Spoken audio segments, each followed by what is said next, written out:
All right, good afternoon, everyone. Thank you so much for being here with us.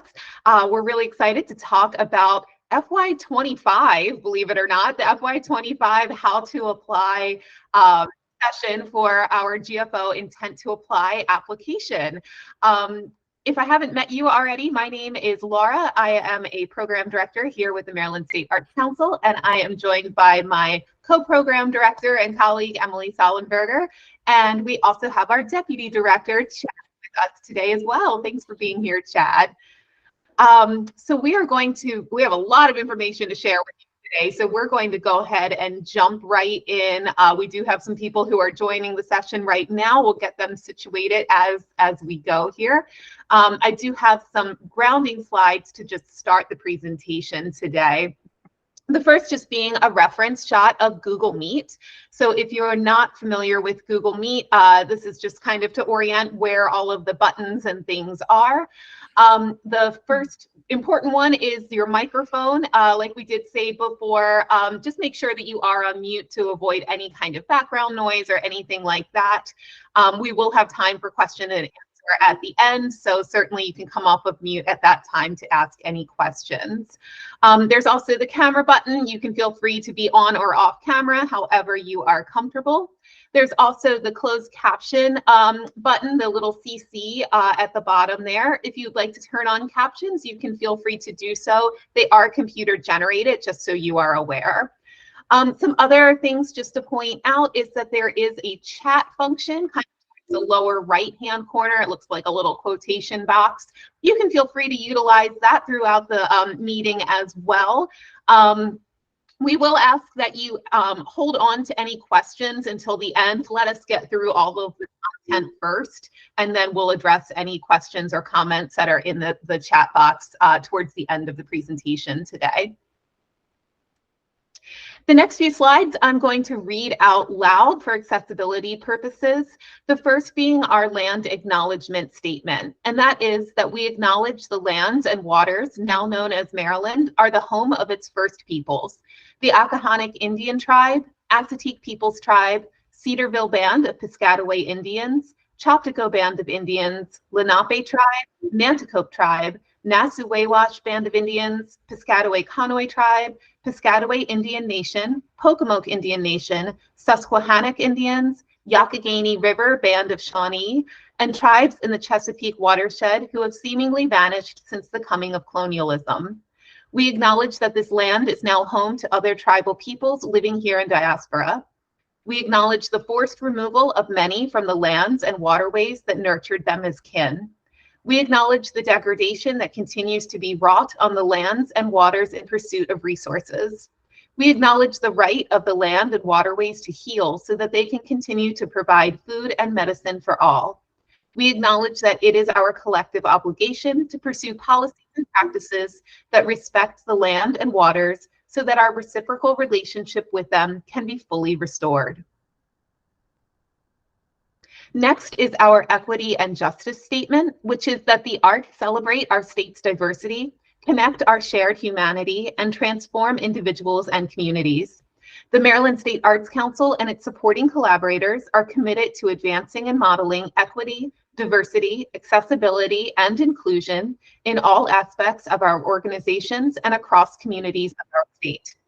MSAC and its grantees are committed to embracing equity and non-discrimination regardless of race, religious creed, color, age, gender expression, sexual orientation, class, language, and/or ability. The vision of the Maryland State Arts Council is to play an essential role ensuring every person has access to the transformative power of the arts.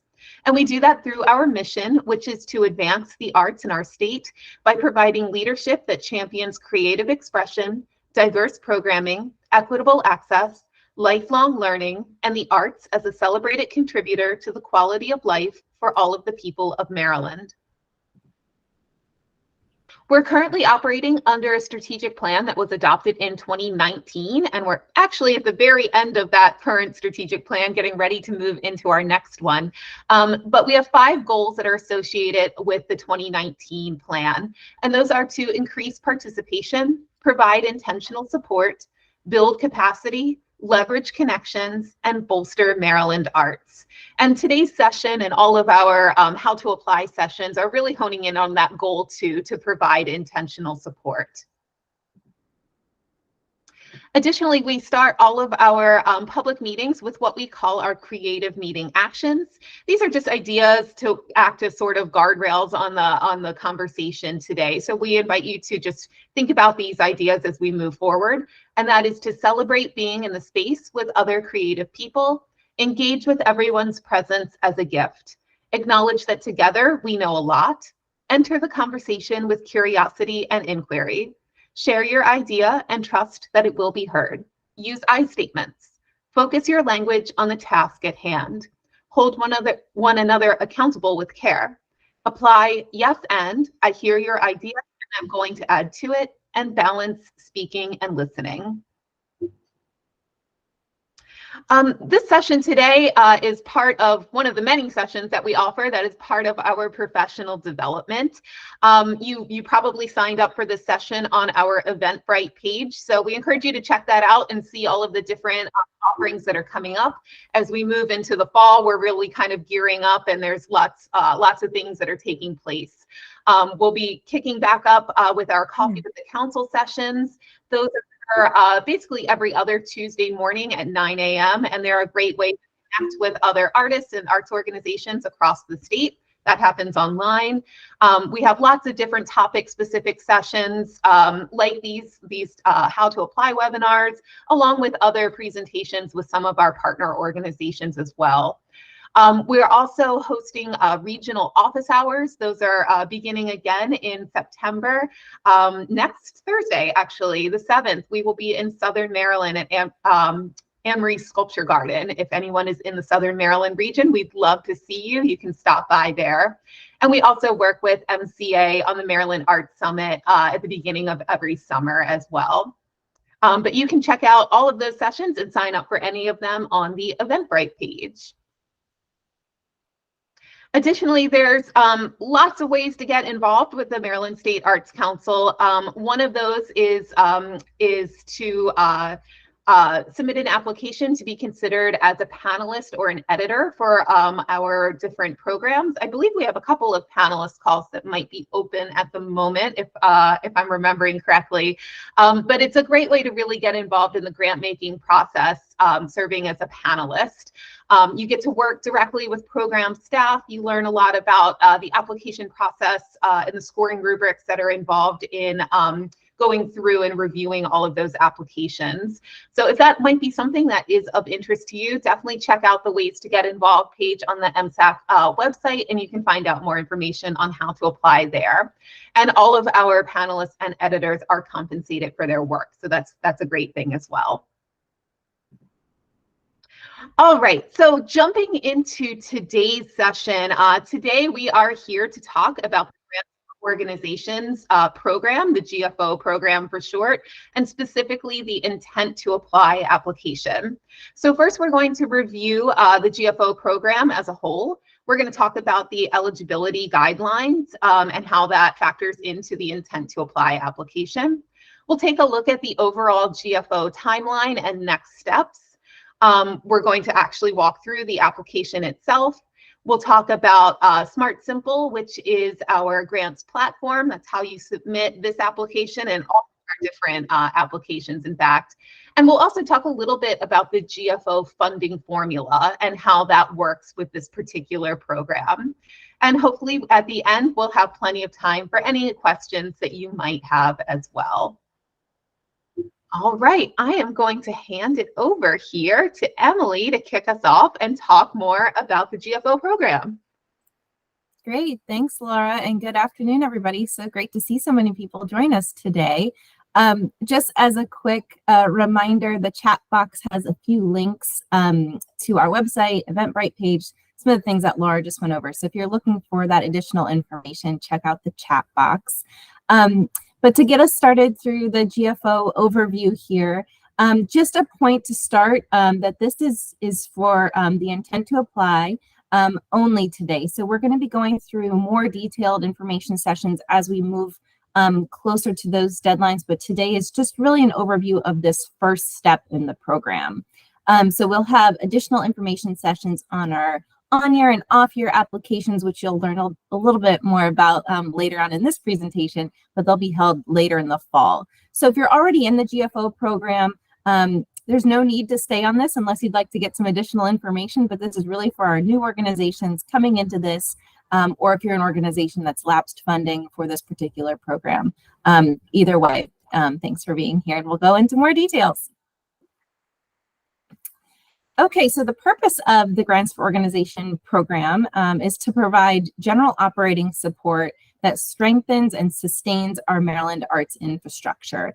And that's in the form of grants that are awarded to organizations only. So in FY24, our most recently past fiscal year, the State Arts Council awarded nearly $18 million in grants for organization funding to 291 organizations across the state.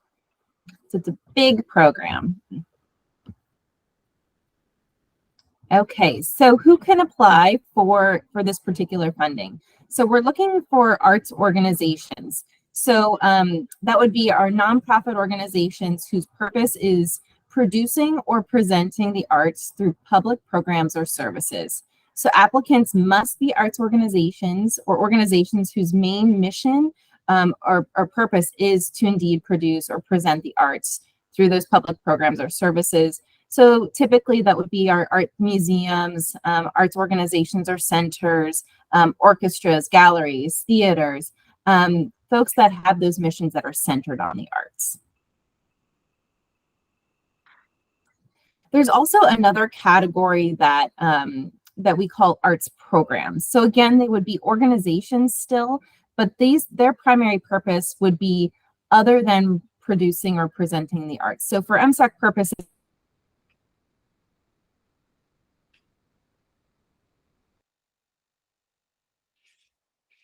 arts activities happening throughout the year that would be through public arts activities or programs. So the mission of these organizations, again, not specifically dedicated to the arts as a whole, but have those significant arts programming throughout the year. So those might be folks like community centers or churches, non-art museum, libraries, or universities. But again, they have a big chunk of arts programming. So we call them an arts program. So our arts organizations and programs must be 501c3 nonprofit organizations. They could also be units of government, so perhaps a city agency or a county agency of some sort, or a school.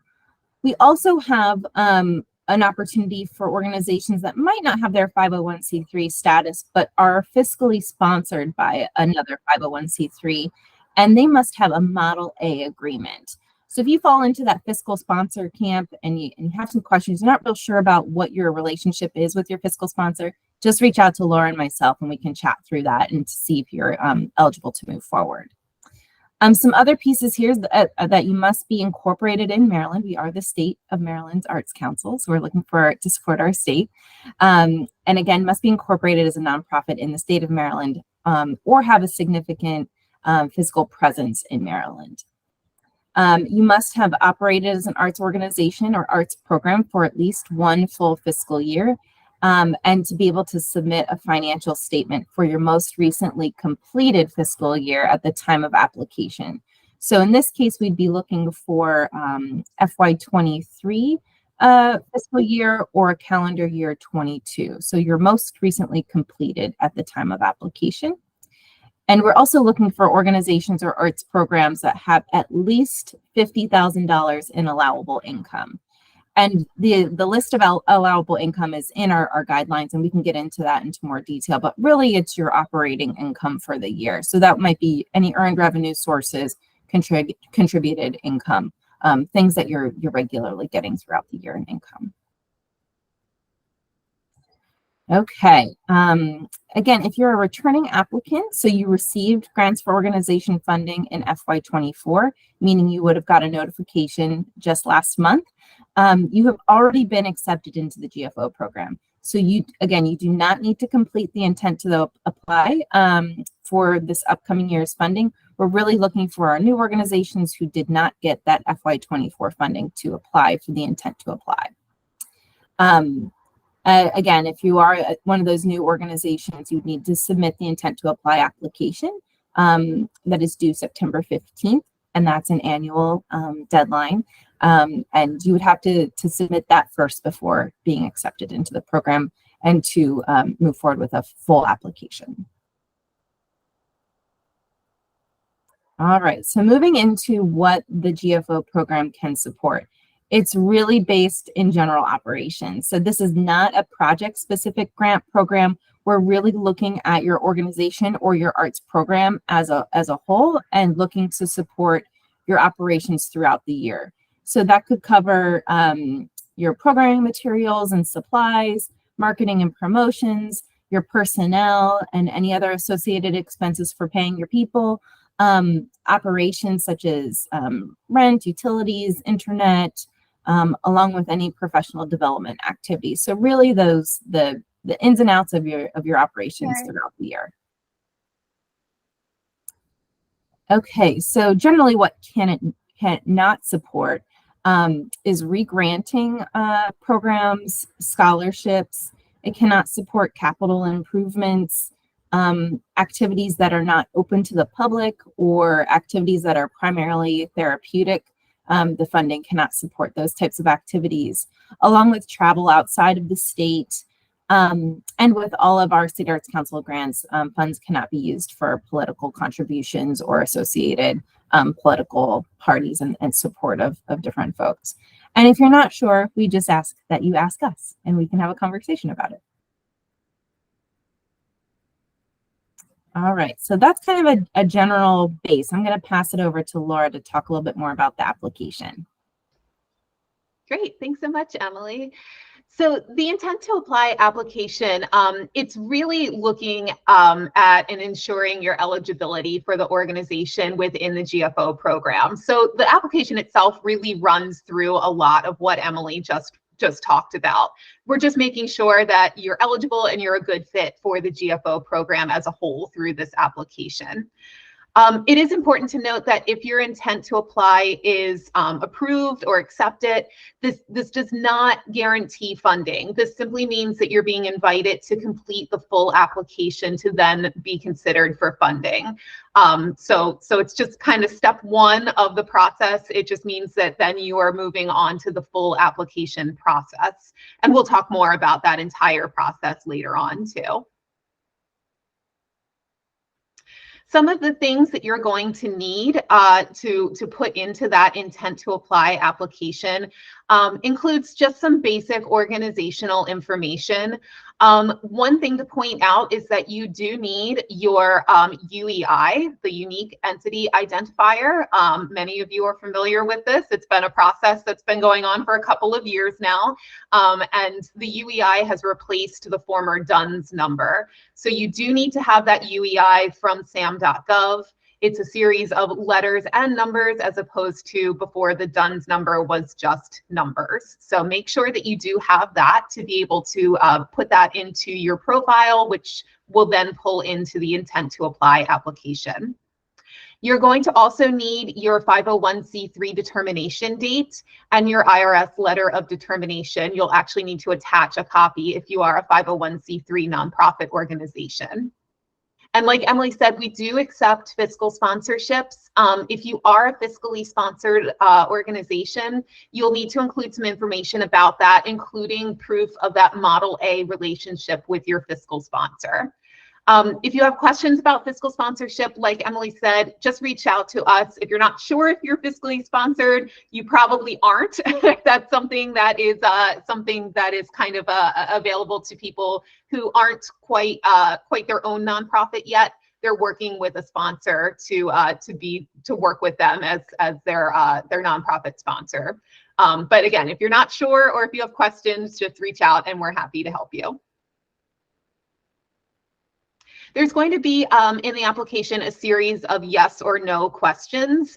And these, again, are really associated with eligibility and making sure that you are indeed eligible for support through this program. So those yes or no questions are pretty straightforward. Does your organization have ongoing programs to produce or present the arts to the public? Is your organization incorporated in Maryland or have a significant physical presence in Maryland?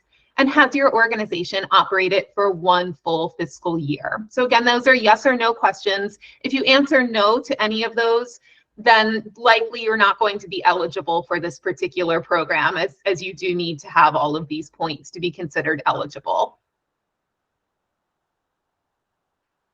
We'll also be talking in the application about your financial eligibility, and that comes in the form of asking, will your organization have a financial statement or audit for its most recently completed fiscal year? So that would be either FY23 or calendar year 2022, depending on what your accounting method is at the time of the application. There is a note here. So if your organization is a larger organization with allowable income of over $600,000, we do require an audited financial statement as part of your application. So that's something to keep in mind. If you are over that $600,000 mark, we will need an audit as a part of your application process. And we're also then looking at the total allowable income for FY23 or calendar year 22, and that does need to be at least $50,000. If you're under $50,000, that means that you are not eligible for the GFO program, but there are other options for you for general operating support. We do have another program called the Creativity Grant, and that is specifically meant for organizations who are smaller, under $50,000. So we're not going to go into details of the Creativity Grant today, but there are other sessions on our website which you can access, which walk you through that entire process as well. Or Emily and I also oversee that program, so we're happy to talk to you about that application process if that's a better fit for you. Like we said, we're going to be looking at those financial statements for the most recently completed fiscal or calendar year. What we're looking at is just a basic financial statement that's showing both the income and the expenses from that most recently completed year. Generally speaking, this is probably going to come in the form of a profit and loss statement. Or audited financials that include that statement of activities clearly showing your income and expenses for the year. So it doesn't need to be anything huge and fancy. If you're on the smaller side, under $600,000, the P&L will work just fine for that. If you are an arts program, like Emily was discussing, the differences between the whole arts organization or the arts program, we are looking for a financial statement that is specific to your arts-based program. So you're going to need to pull out that income and expenses that's associated specifically with the arts-based programs.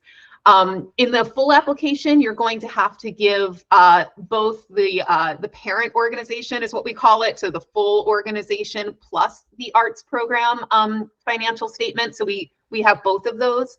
But what we're really looking at for the financial statement here is we just need that arts programming. We're looking to ensure that you are over $50,000 in income just for the arts programming itself.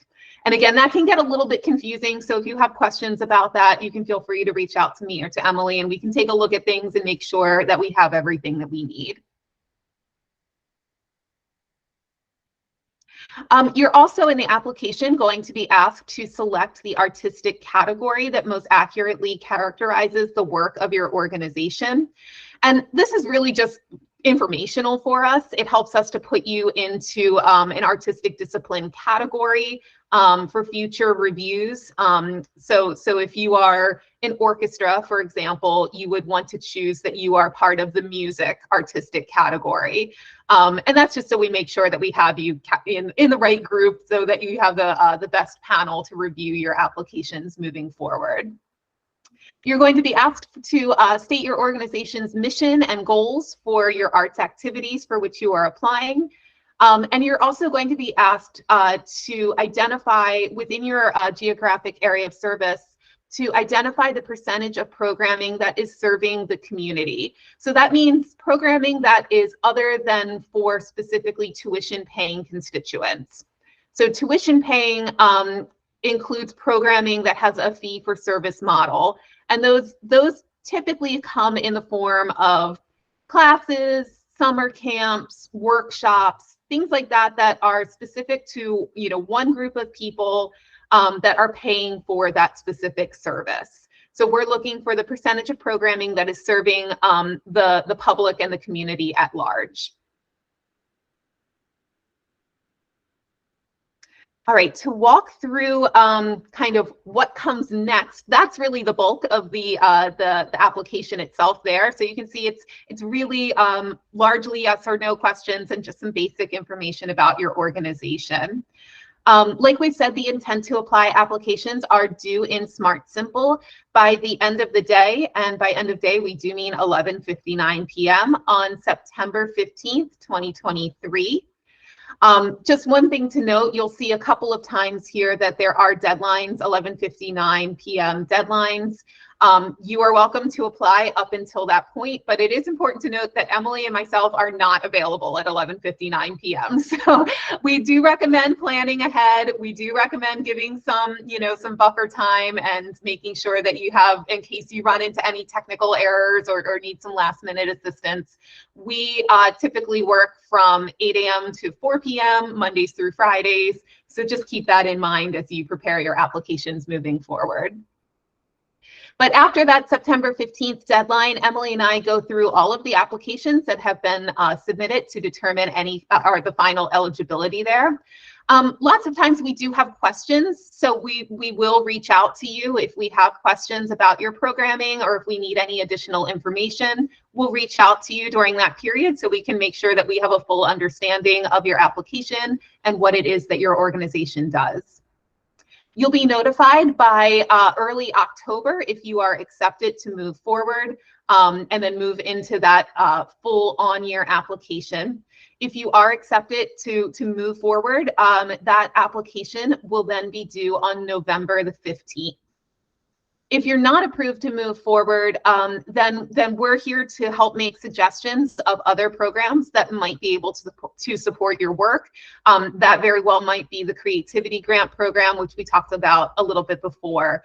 But there are other options, and certainly, you know, we can look at what would make sense for you moving forward.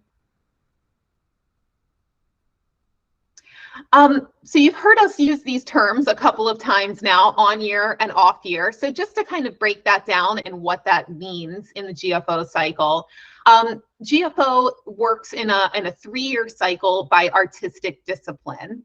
So when you are in a quote unquote on year, your organization completes the full application process, which includes the review by a panel, which determines your panel score, which is then a part of the funding determination and the funding formula, which Emily's going to break down in just a few slides here. During your quote unquote off years, your organization completes a shorter application process. So moving into this FY25 cycle, those on-year applications, artistic disciplines, are going to be for our music organizations, our literary arts organizations, and our visual and media arts organizations, plus all of the new organizations that are accepted through the intent to apply application. So if you're a theater, for example, you are welcome to apply right now, even though theater is not in an on-year. We put all of the new organizations that are accepted would go into an on-year, along with the artistic disciplines that come up by cycle. So this is just kind of how it breaks down in the next 3 years. So FY26 next year is looking at a different group, music C, dance, and multidiscipline A. And then FY27 is looking at theater, service, folk and traditional, and multidiscipline B. So you can apply at any time as a new organization, and you would then fall into cycle if you are approved for funding. If you are in that on year or if you are a new organization that is accepted to submit that full application. This is what your schedule is going to look like for the next couple of months. So right now we're in that August-September timeframe. The intent to apply application is open in Smart Simple, so you can start working on that as soon as we finish the session today if you would like. And again, that intent to apply is due in Smart Simple on September 15th at 11:59 p.m. If you are then accepted into the program, you would then work on your application in October and November. Both the on-year and the off-year are open within Smart Simple during that period. And the on-year application being due on November 15th at 11:59 p.m. So on-year would include all of our new organizations. Throughout the winter in December and January, that's when panelists are going to be assigned to your application, and they're going to be conducting independent reviews and scoring your applications online. Emily and I also review all applications during that period as well, and we also review and score your financials during the winter as well. As we move into the later part of the winter, February through about mid-March, panelists are assigned to your organization to complete 2 what we call extension assignments. So those include artistic site visits and in-depth conversations. So you'll have 2 panelists that come to visit you to, see what it is that you do. They see a show, they see an exhibit, whatever it is that's going on with your organization. And they also have a meeting with you. So they'll meet with you or your board to talk more about your organization. And certainly if you are accepted to do the full application, you'll receive many more details about all of this, but we just wanted to give you a kind of heads up as to what to expect. In the spring, late March to early April, that's when the panel meetings occur. They are scheduled well in advance. They happen virtually and they are open to the public. So at that point, you are welcome to listen in to hear the panelists discuss your application if you so choose. And then in the later part of the springtime, recommendations for funding are made to our council by our staff, by us, and grant amounts are determined based on our budget for that year. And then over the summer, so after July 1st, once we move into the new fiscal year officially, so for next year, moving into FY25, that's when notifications of all of the GFO grants are sent via Smart Simple. And throughout that entire process, Emily and I are here to work with you throughout it all. So any questions you have, any support you need, anything you want to talk through, that's what we're here for. So we're always open to setting up meetings, to jumping on a call, whatever works for you. And it's also just important to know that if you are approved for GFO funding, there are 2 annual reports that are a part of that process. One is the interim report, and that is due every year on January the 31st. And the other is the final report, which is due every year on August the 15th. And they're just brief reports. They're both available through Smart Simple, just some brief updates and financial information that we're looking for, and we go through that with you. All right, Emily, I'm going to hand it over to you to talk about funding formulas. Great. Thanks, Laura. That was a lot of information. So I'm sure wheels are spinning here. But to go into a little bit more detail about how the funding formula works for the GFO program, it's a little bit different than other funders, and even with a lot of our programs here at the State Arts Council, where we're using a formula. So this is not an organization where you're going to request a specific amount or be categorized and fall into like the $10,000 bucket or something. It's really based by organization on your financials, and panelist scoring, and our budget as the State Arts Council as well. So you'll see on the screen there's 3 variables that make up our funding formula. It's the total allowable income, which is what you all provide to us in your financial statement.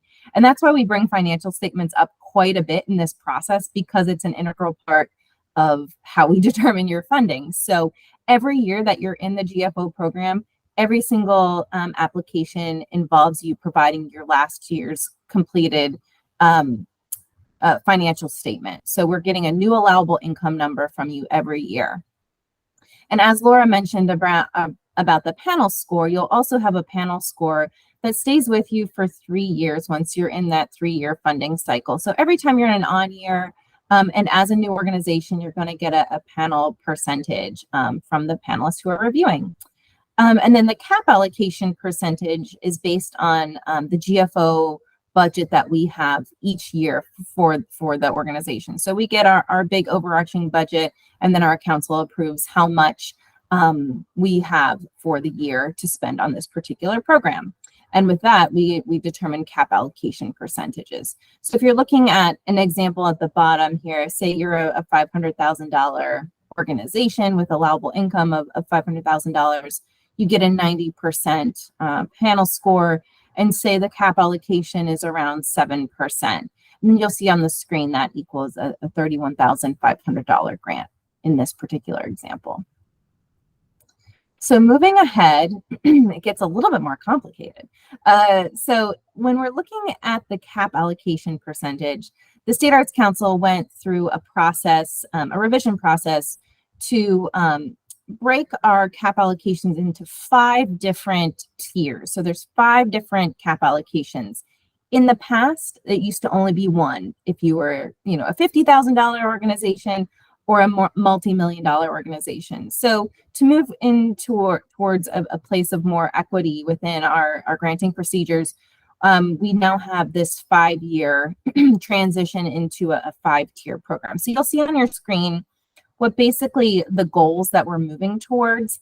You'll see the different tiers. Our tier 1 are smaller organizations, all the way to tier 5, our largest organizations that are over $10 million. Ultimately, we're looking at increasing the cap allocation percentage to a larger percentage for our smaller organizations and decreasing the cap allocation percentage for our larger organization. So in FY24, we just started year 1 of 5 of this transition, and moving into this next application cycle of FY25 will be year 2 of this transition. So we're making a kind of slow progress over 5 years towards these goals. And then on the next slide, you'll see some more details here based on what we're looking at in terms of goals. We set a cap amount, which we've never had in the past. So this past year, we had a $1.4 million cap. Moving into FY25, we're going to look at a $1.3 million cap. So no organization can get more than $1.3 million in any given year moving into FY25. Some other things we're looking at is that our smaller organizations like tier 1 and tier 2 move at a faster rate during the transition. So meaning their percentages are going to go up a little quicker. Tier 3, which is our middle zone there, is going to remain stable. In tiers 4 and 5, those are our largest organizations, that they do not decrease at a rate greater than 1.5% annually. So these are things that Laura and I are thinking about. We have a big spreadsheet with all the numbers that go in, and we try to figure it out. So these are just things that we like to be very transparent about as we're moving towards, this equitable funding formula and how we're determining your grants. So what that looked like with all of that in mind for our first year of this past year, so our current FY24 funding, you'll see the 5 different tiers on the left-hand side. That highlighted category there were the cap allocations for this year. So you'll see tier 1, our small organizations, got the largest percentage of 8.3705%. Tier 2 was a 7.7%, tier 3, 6.7%, tier 4, 6.1%, and our tier 5, our largest organizations, have a 5.75%. So you'll see we're moving a little bit closer to those goals that we have over the course of 5 years. And we're going to kind of keep those priorities in mind as we're thinking about FY25 funding and what those percentages look like. Okay, so that's a lot in terms of funding formula, and you all have this for reference. Laura and I are here to also talk through what that formula might look like for you in the given year. But moving into some frequently asked questions that we typically hear as folks are thinking about this program for the first time, or they might have been in it for a while and we still get those same questions. So an example might be, I've received GFO funding for the current year, so FY24. Do I need to complete an intent to apply? And you all should know by now that no, if you already are in the program, you do not need to complete an intent to apply. You're already considered in the GFO program, so you just need to complete your annual application. So only new organizations or organizations who did not receive GFO funding in FY24 are required to complete an intent to apply. Another question we get is, I just have a one-time activity that needs support. Should I apply for GFO? And that answer is probably not. If it's just a one-time activity, the GFO funding is really looking to support ongoing general operations of our arts organizations and programs. So there's likely another program that will fit that one-time request for support, whether that be the creativity grant, if you're not already receiving funding from that program, special request, or possibly some other program. So if you have a one-time project, just be in touch with us and we can determine the best fit.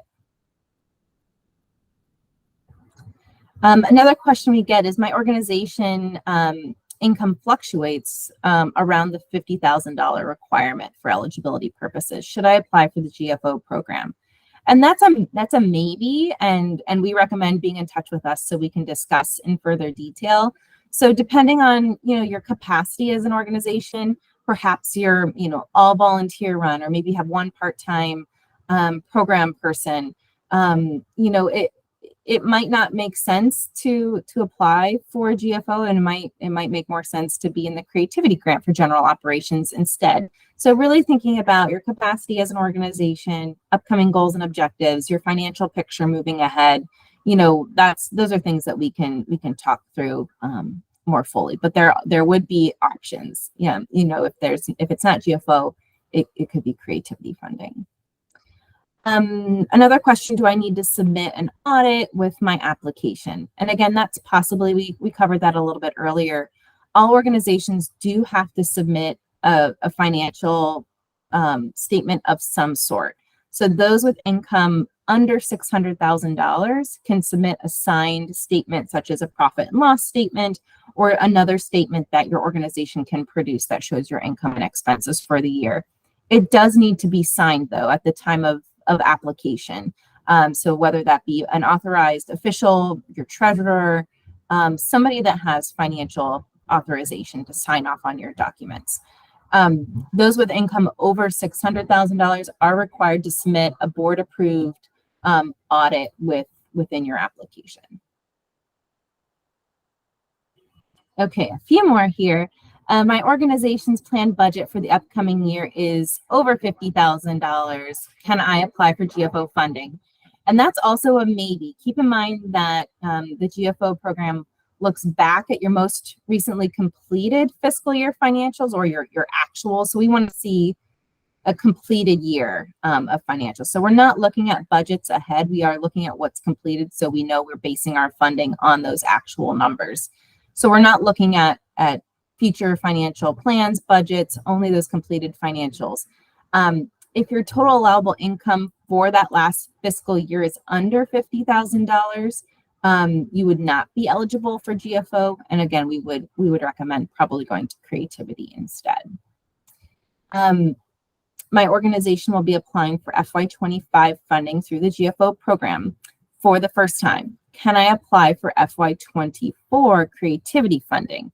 And that answer is yes. So once an organization receives funding through the GFO program, you are no longer eligible for creativity funding. But in this scenario, if you've never received GFO funds and you're applying for FY25, because we're in the current FY24 fiscal year, you're still eligible to receive creativity funding in FY24 while in the process of applying for GFO for FY25. And I think that answered the question in the chat too. Great. So here are a couple helpful hints that Laura and I like to include with just about all of our programs, but in particular with the GFO program.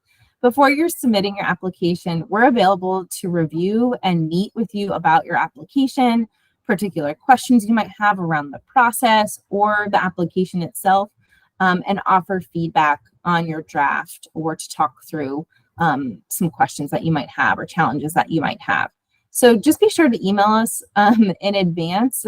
We tend to use 15 business days or 3 weeks as a rule of thumb for written feedback, but at certain times it could take longer.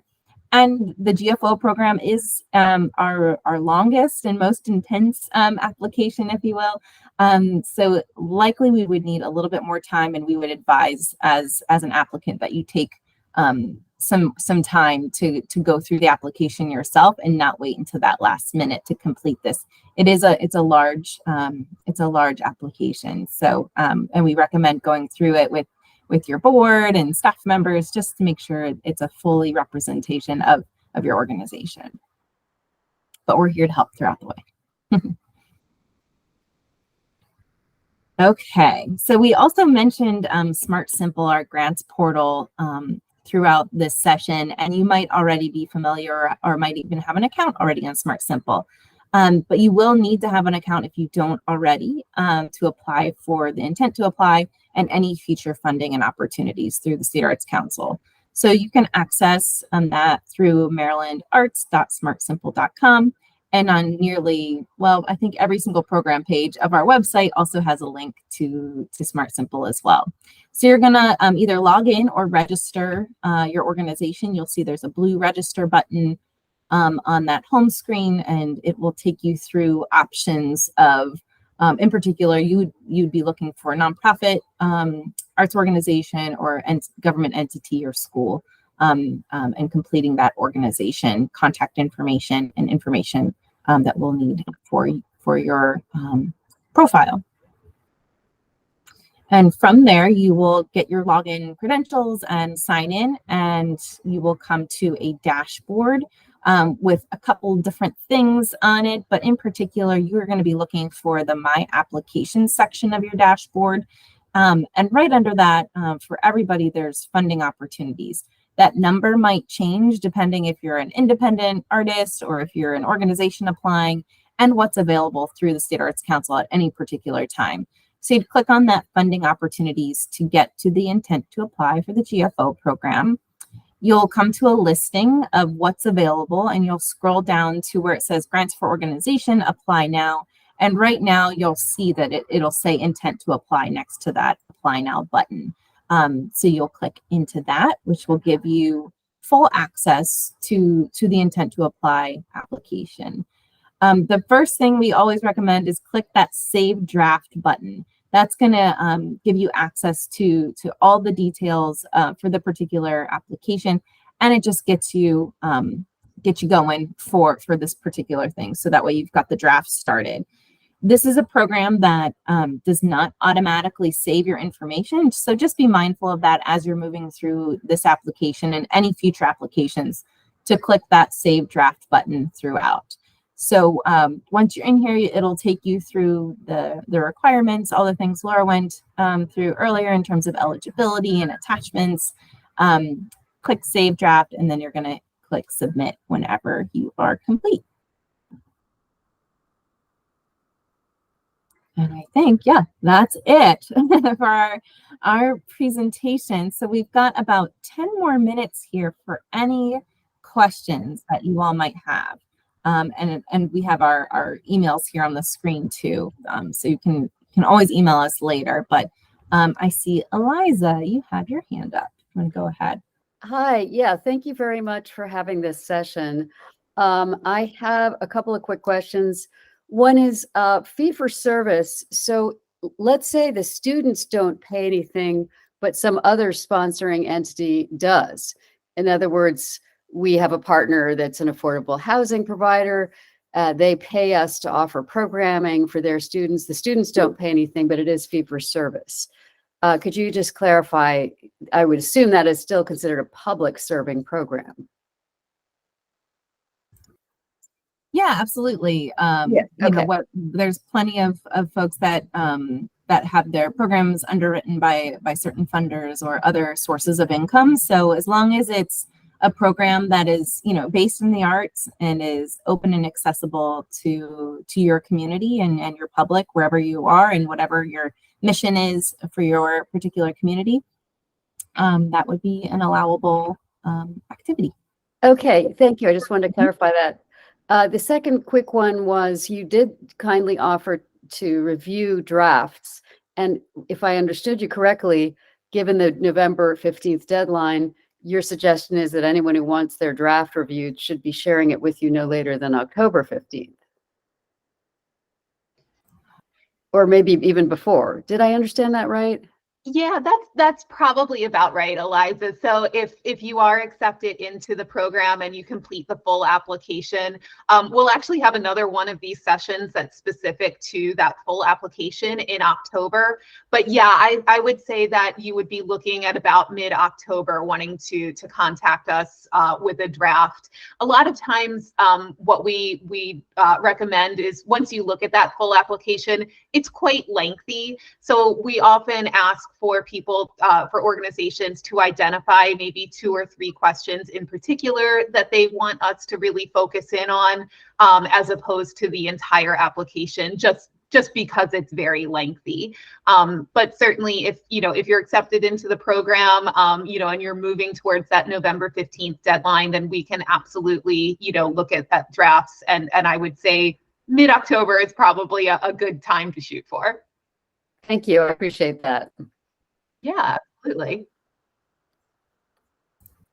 And I'll also note that I just dropped a link to the GFO page too. We already have our on-year and off-year application questions as a resource it's under the application process tab. I think that's what it is. But you can download a Word document for that on your application already, even if you want to kind of get a head start to thinking about those questions with your staff and team. It looks like Jennifer is up next. The question.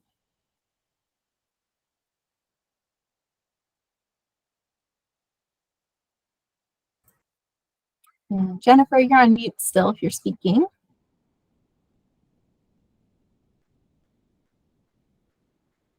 Sorry, I took me a minute there. Just in the interest of being able to check all 3 questions, my organization is incorporated in Washington, D.C.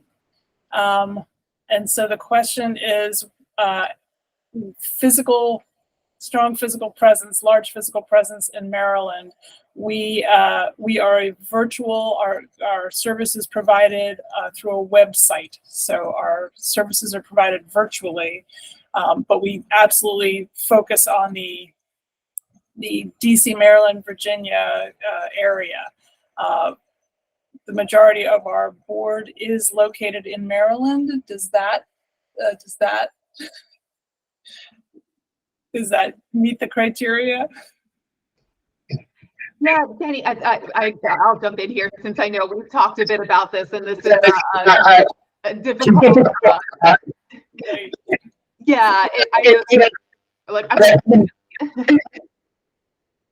sorry, I was getting some feedback there.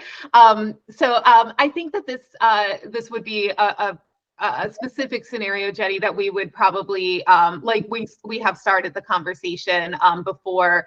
You can certainly, I would say, go ahead and submit the application, and that kind of allows us to then dig further into learning more about your programs and the specific situation.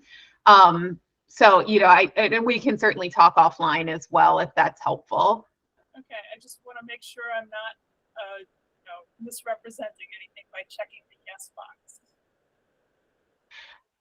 I think, no, I don't think you would be misrepresenting. I mean, or you could check it as a no, and that would then, flag us to follow up with further conversation about it as well. So, so I think in either case, though, we would be able to dig a bit further once we have the application from you. Thank you. Yeah.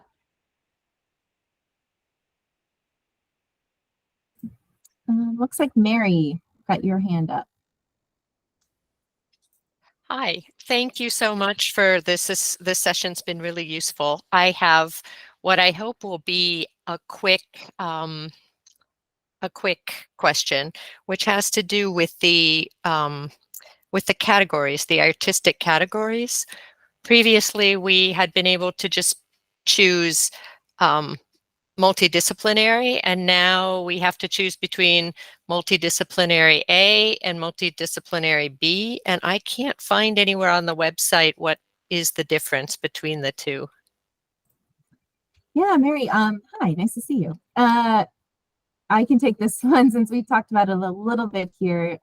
So there's definitions within the guidelines of what each category, each discipline is. Since you all are representing a festival, you most likely will be multidiscipline B. But we can talk about that too once, depending on the amount of activities or, the best fit. Ultimately, it doesn't make any difference what discipline you're in terms of funding and procedures. It's really finding the best panel for you and to ensure you're in the best category. So you have expertise and those with experiences within festivals or multidiscipline programming that will be reviewing your application. So yeah, so I would just advise to pick what makes sense for you all first, and we can confirm that moving forward. Okay, great. Thank you so much. Thanks for that. And then I see Brian, your hand. First of all, thank you so much for the session. Like others have mentioned, just a real quick question. Say we submit a letter of intent and we're accepted. Do most organizations within the GFO program get funding, or does it just vary from year to year? Yeah, that's an excellent question, Brian. I would say yes, the vast majority are funded. There are scenarios where there's a low score, and therefore we can't make a recommendation for funding, or different scenarios where we might go into 1-year cycles for different organizations. But I would say that yes, the vast majority who move through the whole process are funded at some level. There are some organizations that are accepted from the intent to apply, and then they get to the full application and they just realize this is a little bit too much for us at this time, and that's completely fine if you decide not to go through the whole process and maybe wait a year or two. That's also always a possibility as well. But yeah, that's a great question. Thank you so much. Sure. I did want to just mention briefly, because we are running out of time here, but just to kind of understand the differences between myself and Emily, we both oversee the program as a whole. We can answer questions from anybody in any organization, but the way that we just split our responsibilities is I work primarily with our performing arts organizations, so dance, music, and theater, and our literary organizations. And Emily works with our organizations that are primarily visual and media, multidisciplinary, folk and traditional, service. I feel like I'm missing one, Emily, doing this one. That's it. That's it. Yeah. So that's just sort of the split. I mean, you can always feel free to reach out to both of us, and then usually whoever is the appropriate one by discipline is the one that will pick it up. But we can help everybody, but that's just how we differentiate. All right. Well, with that, it is 12:59. So I think, and I think we have answered all of the questions either verbally or through the chat. If you do have other questions that come up, if you think of something, we are here to help however we can. So feel free to reach out to us.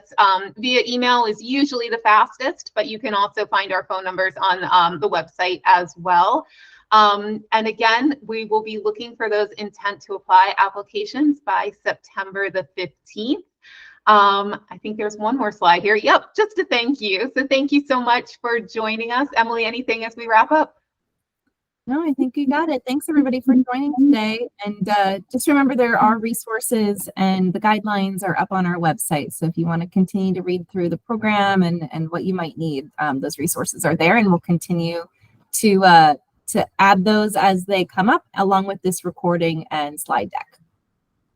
Absolutely. We'll have the recording up in the next couple of days for your reference, and the slide deck as well. All right, everybody, have a great rest of your day. Happy Labor Day weekend in the next couple of days, and we look forward to talking to you soon.